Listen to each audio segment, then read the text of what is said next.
Maybe that will be discussed at the National Dialogue. Yeah, but the people at the National Dialogue were elected by nobody. Yeah, that is why South Africans feel like we've given you a mandate on the 24th of July 2024. We've already decided on the National Dialogue, which is the GNU. All of you in there, because we as South Africans went out and said, here is your mandate. Here, we don't want any 50% anyone. So take heed from that and make sure that you implement. Don't go call people that we don't know where you get them, on what capacity. They are not elected by nobody. They represent nobody. They represent no constituency. And you say now they must come and talk about our problems.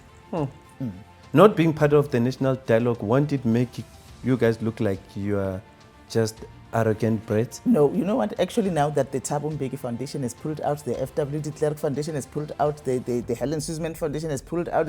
Now, how many foundations? 30? Or was it more than 10? Yeah, who is arrogant now? Now people see it's not because we're arrogant. You know what I like about my party is that when we stand on something, we stand on principle. And we always say, when everything fails, stand on principle. You know, even now we said we are in the GNU to make South Africa work, and we will do our best while we are in there. But at no point we're going to stay at all cost.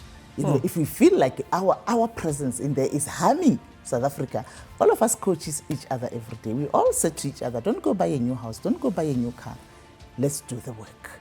So that if time comes where we feel like our presence is really not good for South Africa in the GNU and we decide to step back, you mustn't find yourself in a situation where, you know, you've complicated your own life.